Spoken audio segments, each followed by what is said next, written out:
Hello, everybody. This is Valor, Lake, Dragon, and our esteemed guest, Mr.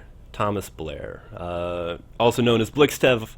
And by all means, make sure that you can hear us. Anytime we add a new guest, there always seems to be an issue. So we'll wait for that as well. Guys, this is our last show of the year. We were lucky enough to have Blixtev offered up to us like the blonde girl in King Kong, just right out there in the open, exposed to us, and we intend to make good use of him. Today we're going to talk about Crowfall's big news reveal. This is something that they've been pressing for the past month effectively. They've been teasing us every week. Here's a little bit of this, here's a little bit of that, and here we are today to cover it all live. Not recorded, which is probably a mistake on everyone's part, but Yes. here we are. Thomas, first off, for the few folks I'm sure on the internet who don't know who you are, let's get a bit of background about you. I know there's some out there, so keep it short, and tell us what it is that you do for this project Crowfall, and your role in this big reveal. Well, so I've been doing games for a long time. So this is my 15th or 16th year. Started back in EverQuest, worked on Galaxies, DC Universe Online, some stuff for Disney, and then landed on Crowfall as the lead designer. So pretty much all the design stuff kind of funnels through me. And this is a system we've been working on since, post Kickstarter, I think. We announced, hey, we're going to have skills. Hey, we're going to have characters. And then when it actually came to figuring out how those things worked, and we started talking about it, there was a lot of holes. There was just a ton of holes, and we just kept going, how are we going to keep skills relevant? How are skills going to go from one character to another? How are you going to jump between campaign worlds and your EK with the same character with an inventory? So once you actually start diving deep into these things, we're like, man, there's a lot of potholes. So we need to do something different. Pretty big thing to try and tackle. Yes. Well, because again, the example in the MMO space, we really didn't have a super good one within the fantasy genre that people have done before to at least compare to. Yeah. Well, and early on, you guys got lots of comparisons that I'm sure that everyone got a chuckle out of. The MOBAs. Yeah. There's a few others, and you made a lot of comparisons yourselves to different franchises. Hey, we're going to be a little bit like the Walking Dead, and we're going to be a little bit like Game of Thrones, and we're going to be a little bit like this. And it seems that from our perspective, have been following you guys closely. You're even finding ways to narrow more down who you are, and it is a unique entity, which I think was kind of your goal from the get-go. Well, when you make a lot of big, broad statements, like we're going to do a little bit of this and a little bit of that, at some point you have to stop blue skying, and you sit down with your design team, and you just start talking through systems. And you start shaking, as Todd likes to say, we shake out all of the branches on the tree, and we just talk through multiple permutations of everything. And then towards the end, it's kind of like, we all like elements of these multiple branches. Can they work together? Mm-hmm. Right? So when we talked about skills and multiple worlds in the beginning, those were just kind of blue sky ideas. Then it came time to actually document them. And then after that, there's another stage where after you write it out, then you go and implement it, and things fall out of that, like, data-wise, this just doesn't work. I mean, so it has to make it through all of these various stages. And the nice thing is we were able to see the bigger holes in the design conception phase. Mm-hmm. So we were able to make a lot of big changes like this. And we've been talking about this internally for months and months now. And then again, started implementing 2.5 months ago, as well as prepping for the reveal on this whole system. Now, how long have you actually been working on this reveal? I know that you guys never read the forums or respond to anyone or know anything about people's concerns. But how long have you been working on this reveal? Because I know that the news that comes out about a game, it whatever you're announcing, you've already been working on, and so the initial reactions to that usually come months of work later. So I mean, how long do you think you guys have been focused mostly on this? Well, what you guys don't see is every month we have a sit down meeting with Pan, and we kind of have a calendar there, and we map out all of the content that we're going to do for the month. Right? So we have a plan for the entire month's worth of content a month ahead of time. Just otherwise, we wouldn't get the assets made in time. We wouldn't get the. I mean, everything still comes in really hot at the end because we're doing such frequent content drops for everybody. But at least we have a plan. It's not like we're just like, what can we do tomorrow? I don't know. There's a calendar with a bunch of stickies. We shift stuff around during the month where it makes sense. But generally, we go into that month knowing a plan. And for this system, we knew, I think, a month and a half ago when we were going to start dropping it and how we were going to start teasing the pieces. I mean, you saw the comic book. Dave didn't just draw that stuff in a day, right? That's he's been working on that for 3 or 4 weeks now, right? So winging it. Yeah. I mean, if it wasn't for the fact that you have to be honest and emphasize, it's like no, he definitely whipped that up in like 45 minutes. Dave's great. Dave's fantastic. Hey, look at that. I love Dave's art. I mean, he's a fantastic artist, and it's amazing to watch him work, and you see just the whole picture coming together. He does the rough black and white and then color, and the comic was cool just to see from the beginning. Yeah. So, but yeah, it takes him time to do every one of those cells. And it's been a lot of fun for us, watching along. We did prepare some, more specific questions, but we want to also give you some space to, tramp around on topics that you think are really interesting or you have a little bit more experience with. Lake, did you want to, throw a few questions at Thomas? Sure. So the big reveal was, it was huge, right? It was a major component of the game. Was there a specific reason why maybe this whole concept wasn't introduced, maybe Kickstarter? Did you guys just not have that idea of the whole Avatar and Crow and that concept being into fruition during the Kickstarter phase? I think in the beginning, again, it was blue sky. We're like, hey, we want to use a skill system. We don't want to use a standard leveling system. And we're going to use a traditional MMO style of character because that's what we all know, right? We all kind of relate to the games that we play.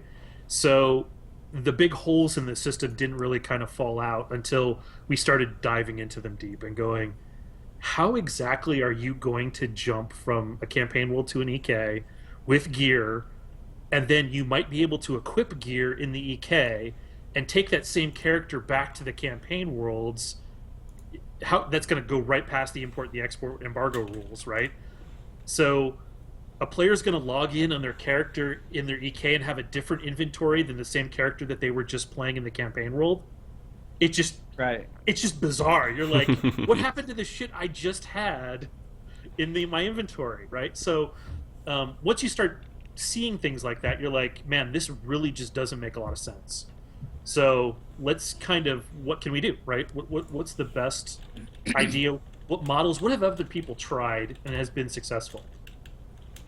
So that's how you kind of get to those things. Right. And I know the last show that you're tuning in on, and I was talking about my ideas of what the reveal was going to be. And I kind of talked about, let's talk survival games and having to maybe go back to your body and get the body and try to loot your corpse and get all your gear back because you don't respawn with that kind of stuff. And you're like, I threw out 100 different ideas from there too, but you're like, hey, you're getting close on one of your ideas. And it turns out like there is somewhat of a truth to that. Needed to get that plug out there, didn't you? Like, I did. No. I was right. So that leads into my next question, though, is you talk about how your Crow, that's your account, and you go into the game, you grab an avatar, you play, and if you die, now you become a Crow again, and you have to reacquire your body or that avatar. So how is the vessel resurrection system going to work, especially in campaigns like the Dregs? If I die, do I need to spend 30 minutes scavenging for a new body? Like, what kind of system or downtime are we looking at with death? Well, so still the debate is, can you run back to your body as a Crow? That's a question we largely want to explore. Or do you have to use what we've been calling the magical tow truck, which is the tow truck grabs your body and tows it back to the graveyard, and you just jump right back into it. how long and how much decay does that cost you, right? Because that's ultimately the cost of using the magic tow truck. So that is a good question. Not sure on the time. If you have graveyards that are claimed but are way away from the battle, it's going to take you a while to get back there, right? There's just physical transport time. The time to go from the graveyard back to the front lines is going to create this either lull in battle, or you end up with people who foolishly just run back one at a time and just get kind of chewed up by the machine, right? So, I mean, we all know how that kind of works out. So, or you've got pre-built vessels ready to go, and maybe you just jump into night 2, right? Or night 3, right? And you just leave just so you can get back there as fast as possible and get back back onto the action. You might have some pre-built kits, as you want to call them or whatever, that are all disciplined up. They've got a full set of gear, and they're ready to just run right back into battle. So if someone loots your body, meaning your avatar, and they acquire your avatar, do they still get those disciplines that you've leveled up on the avatar? Do they get it at that level of skill, like skill capped wise, where you maybe unlocked those skills or leveled up that avatar and you got it to where you wanted to? Now people gang up on you, they kill you, they take that avatar. Do they get that same level avatar? So don't confuse leveling skills with leveling the avatar. There isn't any avatar leveling. The avatar is a body. It has a bunch of slots in it, and you put different disciplines in those slots. The body as well as the disciplines can have different quality levels. So if you think of something as having a level, think of it as the body is a certain quality. It's white, it's green, it's blue, it's epic, it's legendary. All of the disciplines that go in there follow the same rules. So there's a +5 strength discipline that you have in here. It just happens to be blue. If that one was purple, it might be +7 or +6. So the level of the body and the disciplines on there are actually built into the quality system of those things. So let's go ahead and clarify this, though. So, I mean, the vessels, which is a body that is unoccupied, the vessel will have its base stats.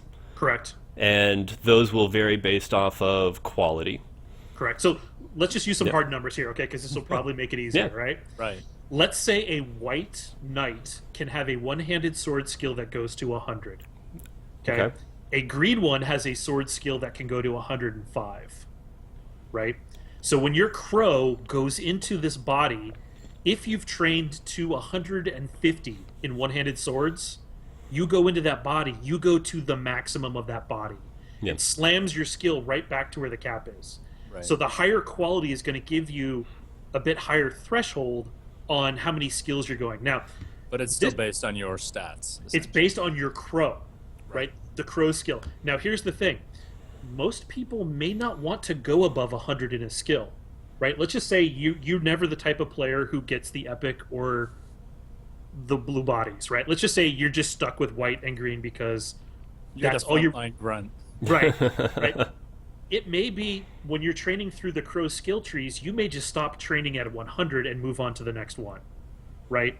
Going above 100 into that 1 to 200 range on the crow is kind of a gamble because you're gambling that you're going to find a body and disciplines that let you unlock those extra points that you've trained, right? Yeah. So this is where, once you start talking about the differentiation between people and their training, a lot of people will just train to that 100 mark, and some will say, no, I want to train this skill to 150 because I'm gambling that I'm going to find a purple quality body, right? That actually sounds really cool. And you'd have guilds presumably crafting the high-level versions of the vessels for their very skilled players who have invested all their skills and right. So specific play styles. So everybody has the same skills, right, on the crow. You all have the same skills. Training them, yes, is a matter of time, but going past that 100 is a gamble with time. Because remember, you can only train one skill in a track at a time. So training above 100, you're taking time away. Now, over the course of 20 years, let's say, right, if we're still doing that. I mean, so when you look at Eve, a lot of people make the comparison to Eve, and you look and they've got 26 years of skill training available. I'd kind of like to have many years of training available because it keeps things interesting, right? I mean, it really lets people specialize. Yes, I want to take this skill to 200 and get a good body and get good discipline stones to push me maybe to the point where I can utilize all 200 points of that skill.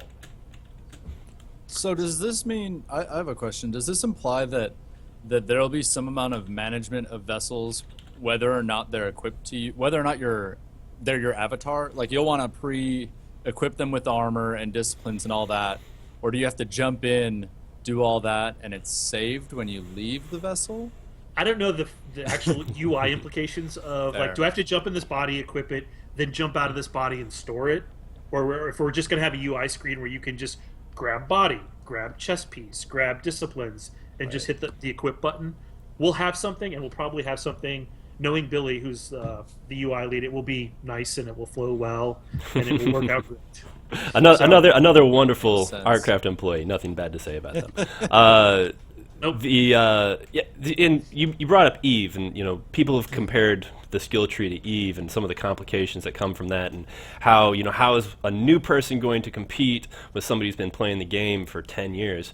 And the embargo seems to be your answer to that question, because even though you can train your avatar up with however many different skill trees and complete everything, you're still limited to what you can use on any particular archetype, and thus vessel, and you can only bring so many vessels into a campaign due to the embargo. Correct. As well as the goal is to be constantly releasing new archetypes, right? Yes. I mean, so let's just say we made my number one favorite, the Drider, as our new archetype, right? All of us get access to that. Let's just say Lakes just started playing. That archetype becomes available with no skills trained in it to all of us at the same time, right? Now I may have more of my general skills trained, but let's say I took heavily in the exploration trees and just a little bit of combat, right? So the difference may not be that much. We're talking skills. We're talking a lot of skills. I mean, they've asked me for a rough ballpark, and I'd like to have somewhere to the tune of 1,500 skills by the time that this thing goes live. So there's going to be a lot of different ways to go. I mean, now, of course, a lot of that includes the archetype skills. Like right now, all of the archetypes have something like 22 skills in the base archetype and an additional 20 in each of the promotion trees. And there's 3 promotion trees off of each of the archetypes. So there's a bunch of depth there. And then the basic trees, you guys haven't seen the actual layout of them yet. But if you can imagine the base weapons tree, for example, it's its own skill tree, and at the end of it, you jump to another level of skill tree. And then at the end of that tree, you jump to another level of that tree. So there's a bunch of trees, and they go in, they're fairly lengthy sideways, but we kept them all connected with lines, hopefully to provide people a path. Right. Right, so people are good at following paths, right? That was one of the challenges that Eve, in their early iteration, never had. It was just a list. Oh, right? God. It was just a list of words, and just the learning process of what should I do next. We've kind of taken a lot of that pain out for you, is at least what I'm hoping. So one of the big things prior that I remembered was decisions matter. What you do with your character matters. It seems like you're going away from you can build a bad archetype, and now it is more.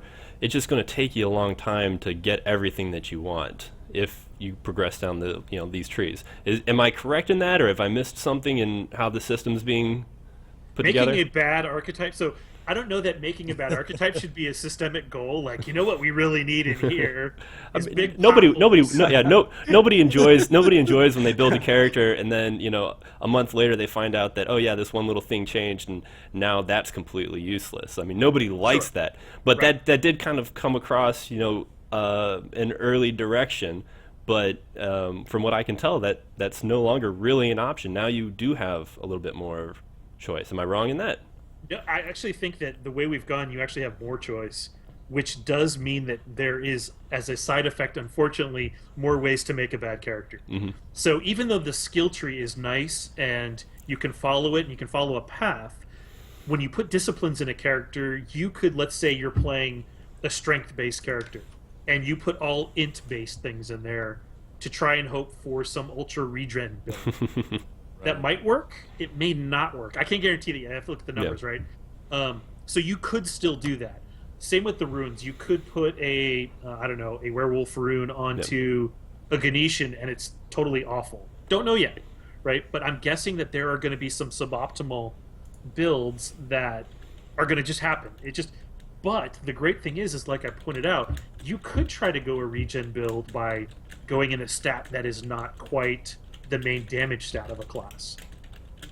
Right. That's what we hope, right? I mean, the exploration of the skill trees combined with the disciplines and the advantages and the disadvantages is just a ton of options. I mean, it's going to be a nightmare to balance. I mean, I can claim that now. It's going to be people are going to find those weaknesses in the system, and it's just, I mean, but that's some people's joys, right? It's just with the internet, a lot of people can hear about it faster, which is kind of the downside in some ways too. All right, Thomas. So let's get this out of the way because I've been asked this 100 times already. Okay. So everyone loves appearances. They love to be able to customize their characters. People love skins, right? So with the vessels, are crafters going to be able to change the appearance of maybe the skin, the hair color, the sex, different looks of the armor, that kind of aspect when it comes to vessels? Because, I mean, everyone loves to create their characters, and they want the blonde-haired, blue-eyed beauty that, you know, can shoot fireballs out. Like, they love to be able to adjust it, you know, everything from the arm size to everything. So are we going to be able to adjust that kind of vessel through crafting, or how's your system going to evolve there? So when you initialize a vessel, and that is take it from an inventory object and make it an avatar, you are going to get a screen very similar to what you see a character create, right? So it pops up and you've got the customization of the face and the hair color and any other type of appearance customization. That's going to happen by you, every player, without the need of a crafter. Think of the necromancers as more the people who assemble. I've called it the wood chipper, which is kind of amusing. Throw like 5 blue quality knights into a wood chipper, and you can get a purple quality one, right? So there's going to be some method of crafting upwards in the quality scale as well. But they more handle the construction of the bodies, and not so much your customization options. Because I mean that would be real. I mean, yes, we have seen it before. I think in Galaxies with our image design profession, but it's like, hey Valor, can you give me blue eyes? And it's like, hey Valor, can you give me blonde hair? It's really time consuming. Yeah. And it's a lot easier if you could just go to a UI in the graveyard when you're initializing the body and set that up. That's also where you're loading out the disciplines and the advantages and the disadvantages at the same time. Now, like if you don't mind, when you are, you just brought up this fictionary example of 4 blues equal 1 purple, or 5 blues, either way, it's just an example. Do you plan to have the set math where you have 4 blues and it will always equal 1 purple, or do you plan to implement any RNG into that process? Not sure yet. It's not the right answer. That is not the right waiting answer. So, I mean, a lot of my design roots come from working on Galaxies for so long. Yeah. And, in fact, I got a patent for one of the crafting systems on Galaxies. So, I love crafting, right? I mean, it's one of the things that I really enjoy doing as a systems designer. So there will be definitely some element of RNG, but do we use research knobs and whatever the magic widgets are? I hope it's fun. Because it should be. Me too. That's what we gave you all our money for. Crafting? Yeah. So a few times in the reveal, and you even talked about it this time during the chat so far, but can you just answer to everybody what necromancy skill, or what the necromancer is going to be, and how that whole concept is? Well, so if you looked at the video, you know how you have in the center there's the crafting sphere, and there's a bunch of different professions in there. There's like woodworking, blacksmithing, which trees into weaponsmithing, and armor smithing is children professions off of that. The necromancer is just another crafting skill, and they happen to deal with making cooler vessels with different things. Rune makers are the ones who are going to deal with crafting discipline runes and the stat attribute runes that go into... I'm sorry, I shouldn't have said the word stat and attribute. They make the attribute runes that go in there. Yeah, terminology is going to be a big thing going forward, because as we've started shaking out the tree, like I said in the beginning, we've come up with terms for all of these things. Thank God. So a stat is very different than an attribute. Yep. Right? An attribute is your 5 core strength, dex, int, spirit, constitution, whereas a stat is critical hit chance, critical hit damage. See the last video, the systems chat video. Yeah, we want to start doing more of the systems chat ones because we're going into the MMO now, right? I mean, we're starting to build all of the house that will hold all of this combat that we've been working on, right? So that's kind of really exciting to me. It is. It definitely is. And you associated the necromancer with a wood chipper, so it's effectively the Fargo discipline. Yes. So what's not clear, Lakes, are you looking at that actual screen where I've got all the skills, the skill trees listed out? There's all of the archetypes down below. Yep. So each of those spheres up top, there's the combat sphere, there's the crafting sphere, and there's the exploration sphere. And in the center of each of those is the starting skill tree. So training skills in that skill tree will start to unlock the trees that are outside of it. So you're not instantly going to be able to jump into those. You're going to have to go through the crafting principles tree to get to the necromancy tree. A lot of my inspiration for designing these skill trees came from the Star Wars Galaxy skill onions. So I went back to, again, kind of my roots and was like, there were some things that I really liked about that, and there were some things I didn't like. So I pulled over a lot of the stuff that I did like, and then obviously, as designers always try to do, +1 it a bunch of times to make it better. Because we've seen how the initial system panned out. But very similar to that, there are base trees that have bigger trees. There are trees that have children trees. And unlike Galaxies, which had a limit, we have no limit. Given enough time, you can train 1,500 skills if you want to. So somebody 20 years from now is going to have that. Right.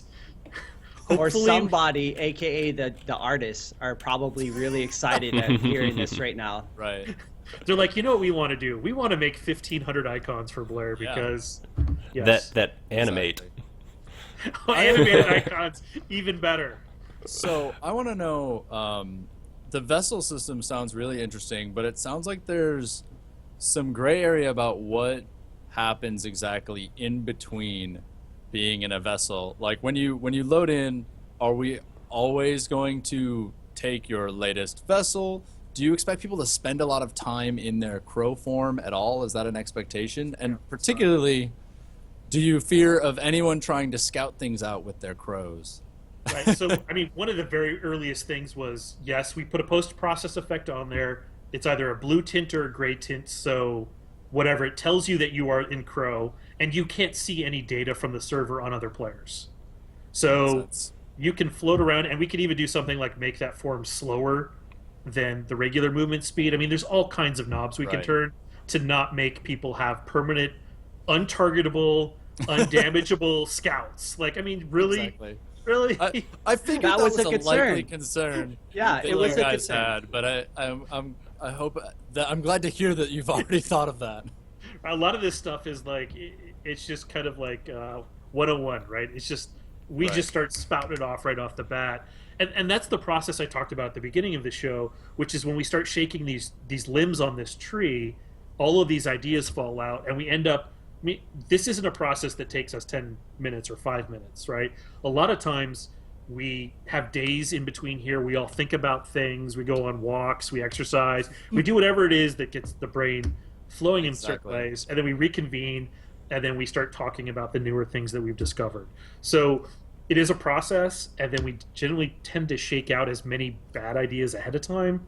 And then other new bad ideas come in that, hey, wouldn't it be cool if, and then you have to resist the temptation to put some of those things in because they could collapse the whole thing. So, but it happens, right? And then players are way smarter than us, and you put 100,000 players in an area banging on something, and they're just going to figure stuff out way faster than us. It's just, there's a lot more of them. Exactly. And they're clever. So what do you expect particularly between EKs, or I guess my two big questions that are in EKs, not that is a huge concern to some people, obviously, but also the moment you load into the most hardcore low import rule sets, what does that feel like? Do you come in and you have a white avatar, or do you find a graveyard off the bat, or?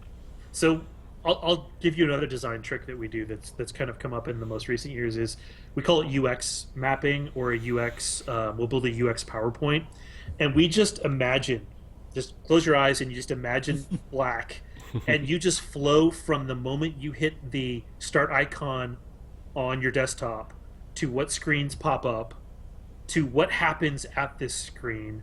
I drop into the world, and this is what happens. And this is what revealed a lot of the potholes with the earlier train each character individually system was we walked through a UX experience and we're like, this doesn't make any sense going from this screen to this screen, right?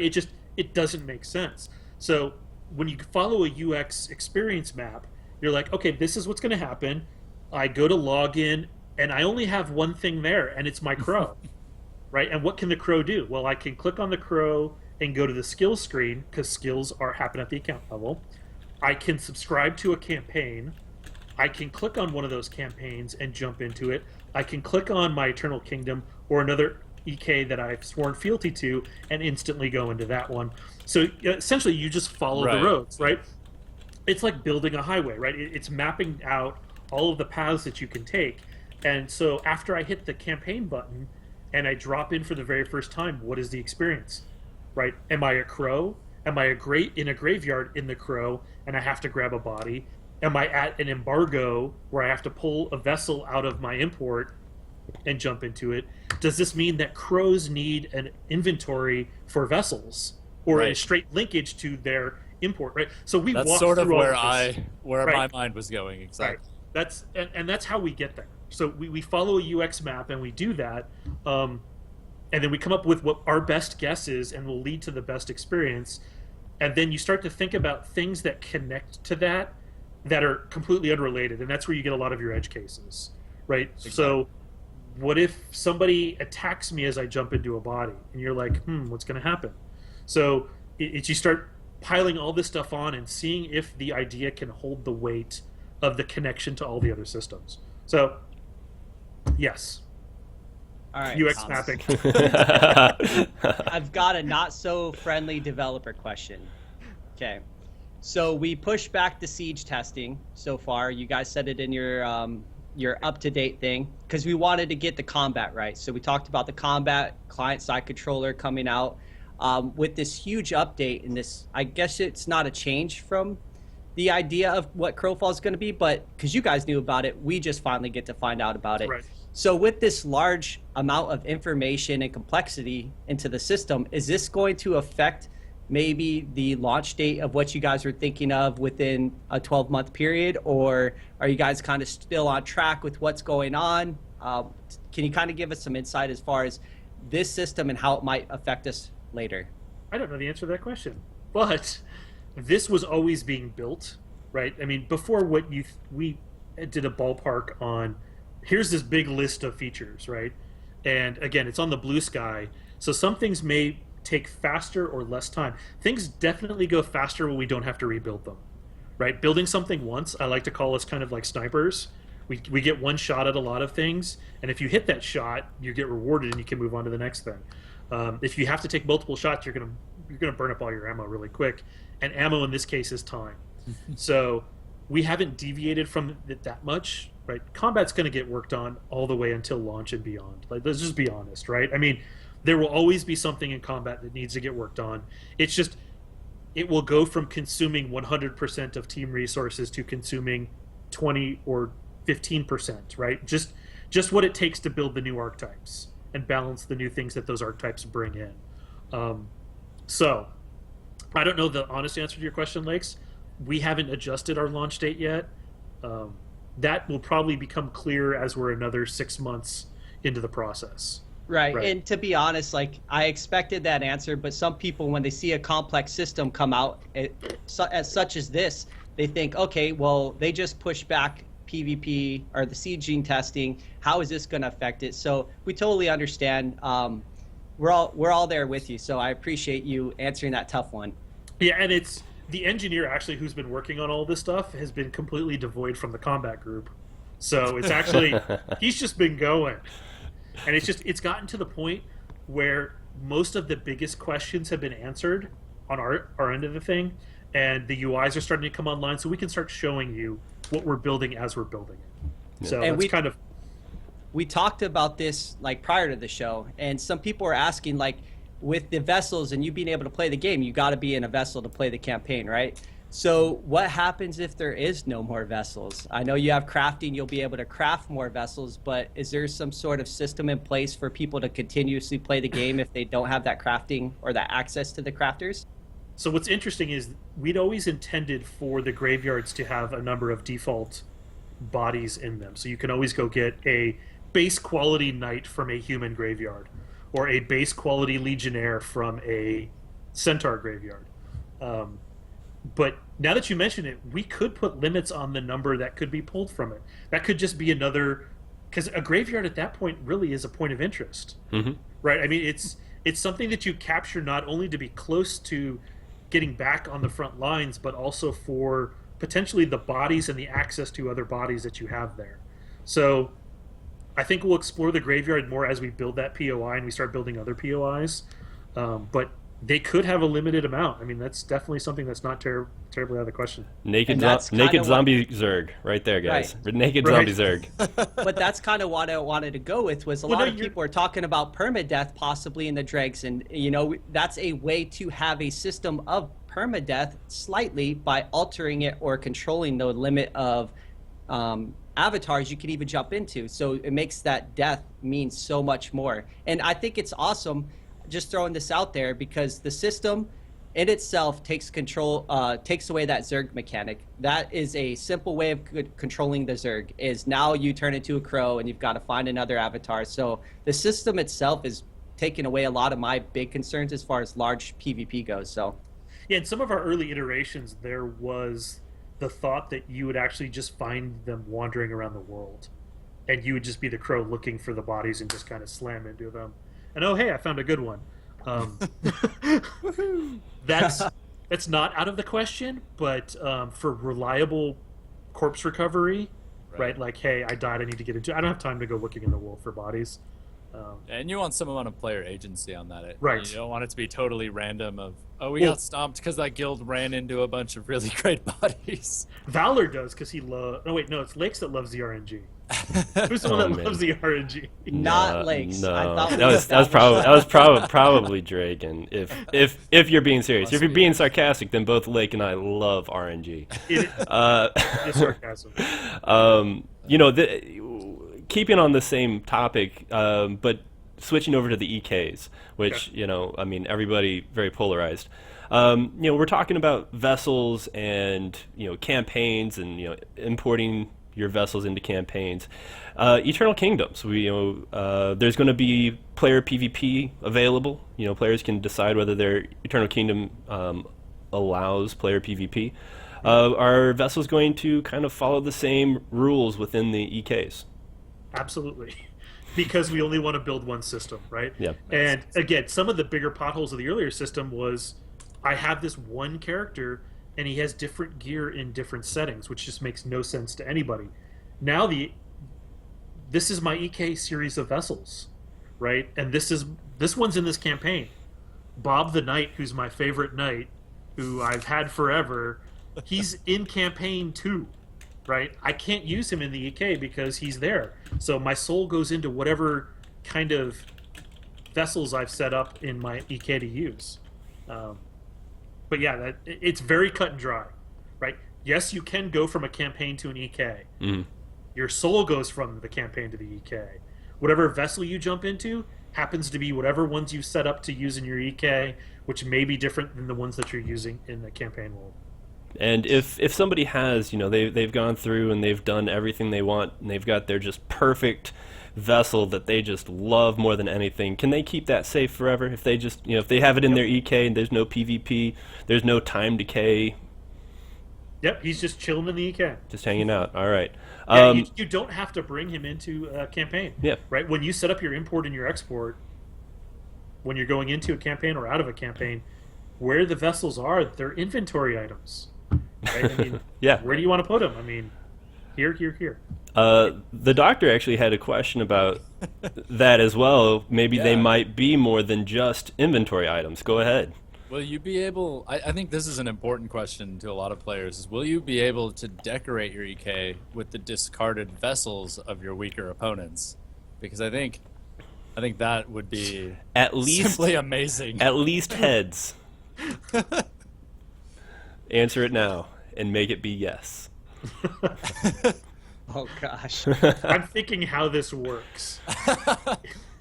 If a discarded vessel is an item, right, and Right. you can put it into your export, the question is, can you reinstantiate it into a avatar, essentially, that walks around with AI, or do you want it lying dead with AI? Just Or dead. Probably just just lying pure, on up on the pure. wall, you I know, mean, it like- could even just be like the skin, just stretched across. I mean, these candles. Oh yeah. It's like Valor's falling into it puts the lotion on its skin, or else it gets the hose again. Oh, boy. Oh It's man. making skins out of You know. people. But I think that it does open a question. I mean, I think we've talked about hey, can you post up heads, you create trophies out of your fallen enemies. right.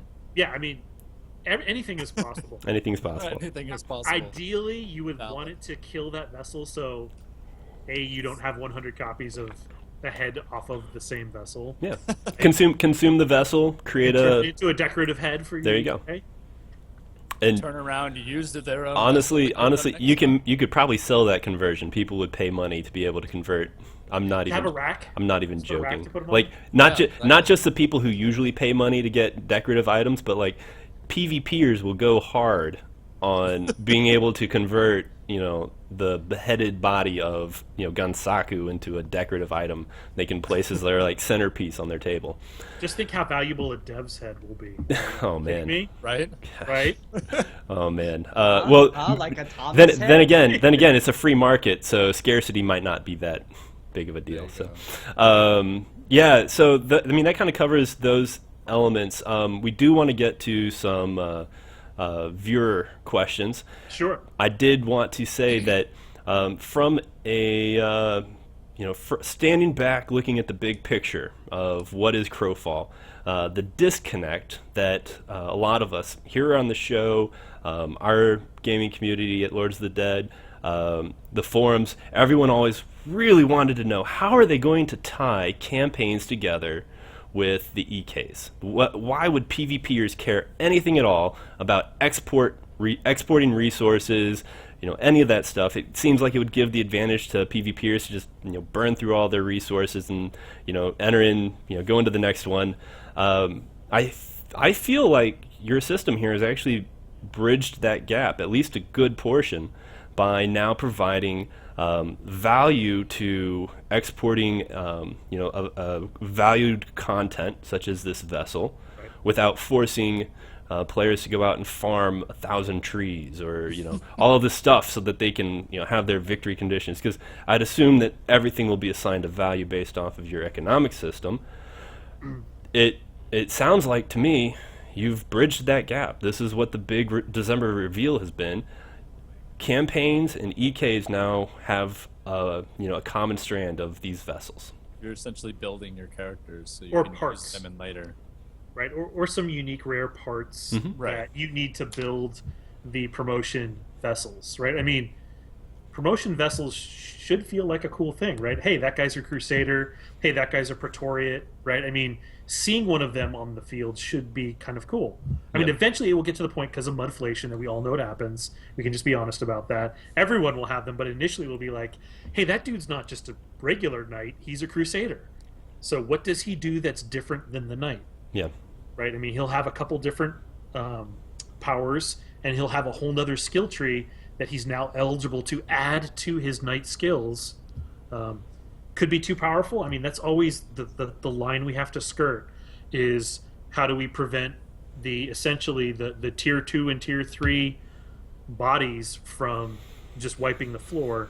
But it's really a tough line to cross. You want people to feel good and you want them to feel powerful, but you also don't want them going around one-hitting everybody. So that's a challenge, and we know it. We've known it since the beginning. I It'll guess stay a challenge even after release. Right, it will always stay a challenge. find me a fun, engaging, and replayable game that doesn't have balance issues, and I'll be really impressed. I don't know that it exists. I don't. I won't say. I won't say that it doesn't exist, but I haven't found it yet. But I'm hoping that, so one of our bigger angles on that is the team-based combat, right? So it dilutes a lot of the power of the single player, right? And if you look at everything in a 1v1 scenario, there are just going to be some hard rock, paper, scissors combos, because that's just the nature of building a team-based game, right? Yeah. A plus C is way more powerful than A plus B, right? I mean, it's just it's the way the classes will work together. So by making it much more team-based and rather than focusing on single combat, it should dilute some of the power creep because you are going to be playing with multiple people. It's not just always about yourself. Yeah. Lake, are you ready to tackle some of the viewer questions? I have a few, yep. So here we go. This one, Gonsaku actually sent me in like 7 questions, and they're all super long, because he likes the detail and all this kind of stuff. So, and I actually asked a few of them throughout the show, but I'm going to hit this one up because this was his 7th and last question. And so, does hunting for vessels add too much PvE to the game? If everyone wants that purple epic PvP advantage off their vessels, are they going to have to continuously go through dungeons and slay mobs or whatever the case might be to acquire that best vessel that you could possibly get?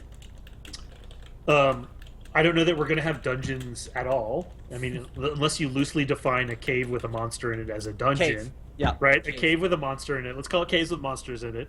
I think it's something you do in addition to sieging. I mean, because there's going to be people who just play nonstop, right? I mean, there are going to be people who are doing this because there isn't combat to be found 24/7. I mean, it's the nature of having siege windows, right? So you are going to find them in the world. It's not an endless PvE grind. And on worlds where import is allowed, you may take care of that in the EK business, right? The EK crafters will be building bodies. I mean, I fully see necromancers as kind of, in most games, it's been the weaponsmiths / blacksmiths that end up being the most desired because blacksmiths in general, because they provide more body locations. Now that we're adding in vessels into the mix as well as the runestones, there's 2 whole new crafting disciplines that will be really sought after, especially if the vessels go away. Right? If they go away after time, you're going to have to replenish that guy. Right. So our next question was, how are gods chosen and can you change them? Right now, the idea is that you select one at when you first log in with your first crow. If a campaign requires you to switch, we may look at doing something. I mean, some of the bans were just the gods campaigns, and we may have to have. We don't know about balance, like how many people will flow in. If everybody decides that Malachi is the coolest because they love the spider, or Maeve because she's got big boobs, right? I mean, whichever one happens to be the most popular god, we'll see. Yeah, picks are GTFO, man. No. Have you guys not seen the Maeve reveal yet? Yeah, no, right? Like, reveal.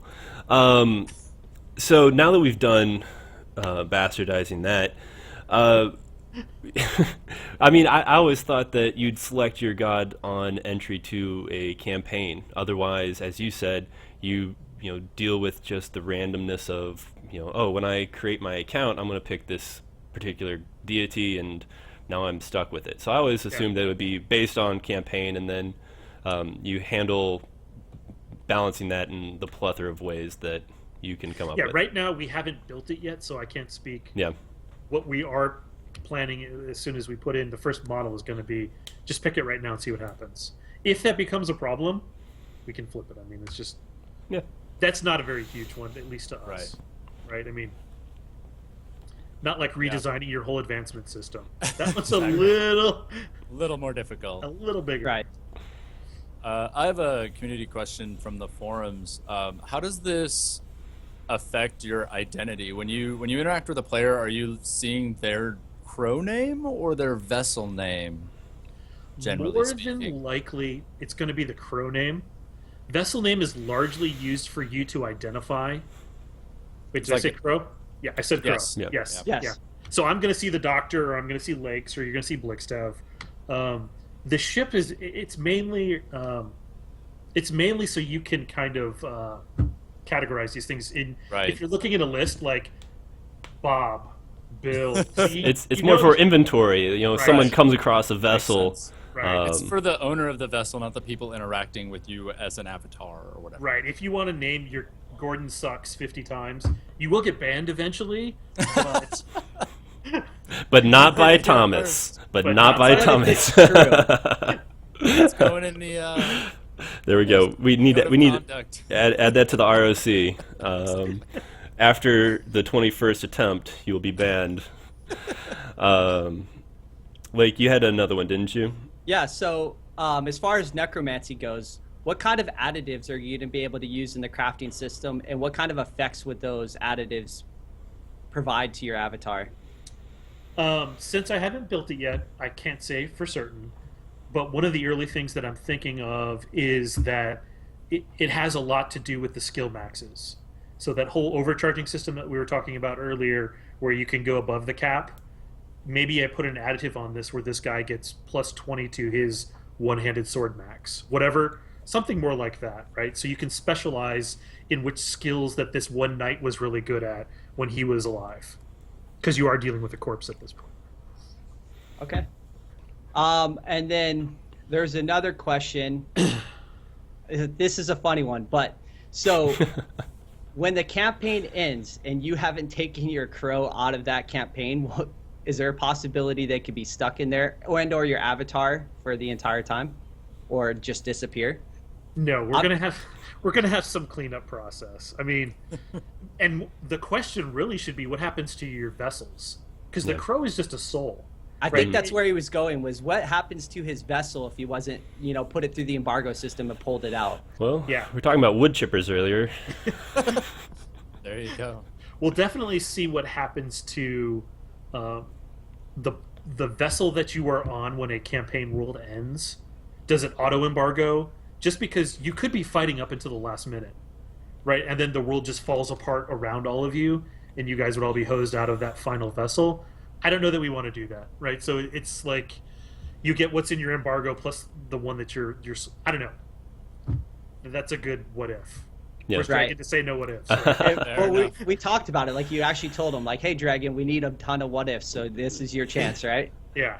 Well, that's a good question, because I mean it speaks even larger to a broader topic of inactivity. People who say a guild crumbles and then all their players just decide they don't want to play that campaign anymore. They want to go start fresh Right. somewhere else.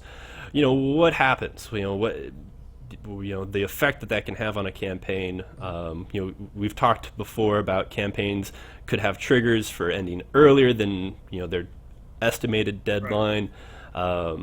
This is something that a lot of players will ask. Hey, my computer crashed. I wasn't able to log back in. I just lost everything. That'd be a good question to try and tackle when maybe there's some more info out there. Yeah, what kind of emergent behaviors are going to happen? I mean, we didn't expect people would be standing in campfires or running into the hunger during a hunger match because they hear that the 8-man matches are about to start, right? So one of those emergent behaviors, and we'll kind of see what happens when we kind of cross that one. A great way to handle it, and tying into a question from Phil, is an API tie-in. I know this is wildly off topic. Has API come up at all yet, or is that really a later 2016 we'll really start digging into what we can do with the game? You mean via mod scripting, or do you mean via accessing like your character via the web? More accessing your character stats, campaign stats, stuff via the web. We'd always kind of hoped to do something via the web. I mean, it's just kind of when Gordon worked on SWTOR, like everything, their data was all stored and accessible from the web. Every company I've worked at, we've always had to have this really painful process of going in later and building a web app that would understand all of the Right. game server data. So it's kind of like, can we build this in a logical way that we don't have to do that again? So That would be that's super nice. definitely on Bill's radar as they start to do more and more of the persistent stuff. I don't want to have to log in just for the sake of modifying skill trainings. It'd be nice if I could just, it's one button. Can I just do the button out of game? Right? Can I just go to my phone and go, oh, okay, right? That would Exactly. that would be the ultimate goals, right? Can I just monkey with skill training like that without having to actually go into the servers? Makes sense. Yeah. All right, so Corin had a question. Will we see players consistently switching archetypes depending on the situation? And how easy or long will the switch be from taking your crow from one avatar to another and being able to swap archetypes like that? Yeah. Which we talked about a little bit, that last part, how long would you be between? And I think it's a great question. I'd want to tie into that, thralls. Is there, is this system going to merge with the concept for thralls and craft, being able to craft NPCs to do stuff, defend your towns? Has that come up, or are they going to still, at least currently, remain separate? It hasn't come up yet, but the original question is just jumping. Do you have another vessel that's prepped, Yep. ready to go? I would imagine that nobody has all 13 archetypes trained to a point where, because let's be honest, the hardcore PvP guilds are going to, if you're not trained to all the way, go away, right? We only have interest in people who do that, right? Right. We just know how they think. We could just be honest about that, right? So why would you jump into a vessel that you have no skills trained in versus Lakes, who could go jump into that vessel, who has half of the skills trained or 3/4 of the skills trained into it, right? Right. So the odds of one person jumping between any of the 13 for the extreme players is probably, it's just not even a question. They're going to be limited to the ones that they've trained up to a certain point, especially once the metagame kind of gets to the point where a lot of people are playing in the promotion classes. Well, and right? I think that brings a question, though. What do you envision, obviously, in a vague sense, what defines a vessel being ready? Is it just there's an item that I just have to activate, or do they have to be prepared? Are these bodies standing there that I will go in and inhabit, and so my guild is guarding a group of bodies so that we can quickly jump into them for the fight? Or is it just something I'm holding in my inventory and I want to, right-click and... Right now, we're going to use the tomb as the changing spot for these bodies. Okay. Okay. Right now, we're just going to start. Let's just start with the baseline, which is the tomb. You need to go back to the tomb and jump into a body. That's where the inventory is. That's how you access the crow import to grab the body. Let's just do that, and then later on, we'll start talking about mobile applications. Do we build an archetype that can assemble a mobile tomb, for example, right? Makes sense. We'll start with the baseline first. I like sounds it. like a good baseline. So we talked about zombies a little bit, and there was a hint in the video at the very end about the possibility of zombies, right? And they're like, that's a stupid idea, but we've all thought about it, right? We've talked about it. So let's just say, for instance, in the dregs, I'm playing and I die, and my avatar is sat there. No one looted it because it's just not as good, right? I'm maybe walking around in a green. After a period of time, does that avatar come alive and become now an NPC that will be a zombie that will attack you in that specific area? Or what kind of zombie type-esque stuff are you guys coming with? Because let's think here. We've already talked about this game is a survival game now, right? Because we already hinted at it. Where are the zombies? Does it have to be a really powerful zombie? Otherwise, nobody cares, right? Is it a? Do we now build zombie farms so that we can have all of these really powerful zombies spawn in the future from our previous corpses? I don't know. Right. It's just- Right. as you saw Todd's response, right? It's like, that's crazy, but we could think about doing it once we've built the game. Right. Once we've got the game working, then we can worry about some of these crazy ideas. That would be a cool one-off campaign. Is like everyone who dies, their vessel just jumps back up as a zombie. Oh man. Well, and that was more actually what I was trying to tie my last question about, was with the thrall and the zombies. And I just got on the wrong question there. But do you think that you're going to end up tying those systems together where your vessels and your thralls are, attached in some way, and you can choose to convert it, or are those going to remain separate systems? right now, thralls are defined as NPC corpses. Okay. Right? And they're tools for the crafters. They're tools for guarding places. We'll see what happens once we actually again start building those things, and fun stuff starts falling out of it. But for now, they're different from a vessel. Got you. And we've talked about decay, and I know we're getting to kind of late in the interview here. We were just talking about this survival element. Warmth is always the big question. And we're kind of getting down the road here, but is warmth going to be tied to decay? That would be a nuance on the system, I think. Okay. Because I think the core of the system is to ensure that structures, meaning large castles, prepare for the winter months via doing things in spring and summer that lets them survive in those later months. I think that's kind of the goal of the system. And if you hit somebody's whatever that is early and burn it to the ground, are they going to suffer in the late game? So I think it's more of a strategic kind of thing than worrying about, yes, we could attach vessel decay to something like that, but I think that's kind of a byproduct and not the goal of that system. Gotcha. The goal of that system is to ensure that people are making good and smart long-term strategic decisions for the really harsher months. And does that come to fruition? Meaning that, hey, the guys that stocked up a bunch of this warmth are just kick ass in winter, when the powerful guys who were ignoring it early on, all of a sudden they find themselves way weaker because they're not able to keep their characters warm. Makes sense. Definitely makes sense. That's more the goal of the system. Gotcha. Fantastic. Lake, the Doctor, some quick hitting last cracks if you need them. Otherwise, we have dived in and answered, tons and tons of questions, and of course spawned 3 times more. So by all means, feel free to keep throwing those our direction. We'll continue doing our best to tackle them. Some things that I'd like to say is, Crowfall, they have their 2015 Kickstarter packages. Those are expiring in 2 days, I believe. Those have not been extended. They've done this. They've done that in the past, but I believe December 31st at 11:59, relatively, we should be seeing those go away.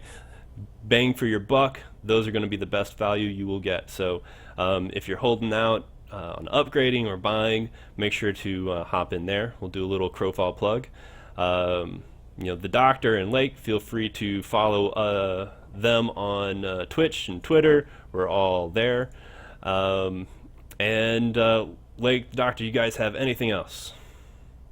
No, obviously there's a lot of questions being asked in our chat. We asked a lot today to Thomas, and Thomas is normally somebody that comes in on the show and just sits in chat and is very open to everybody answering their questions. So if you do have these questions and we didn't get to them, don't feel offended. We just didn't have enough time.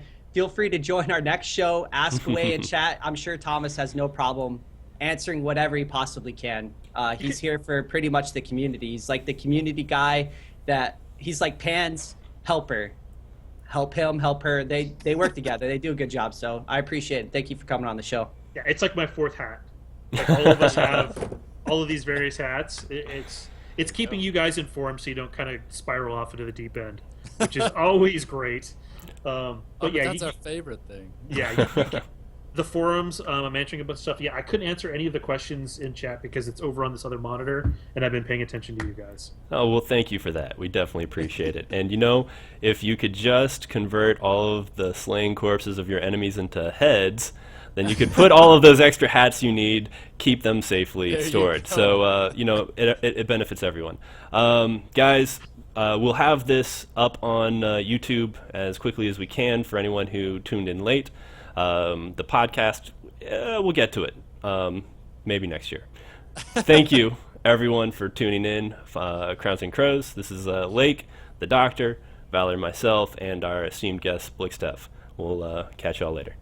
See you guys. Later.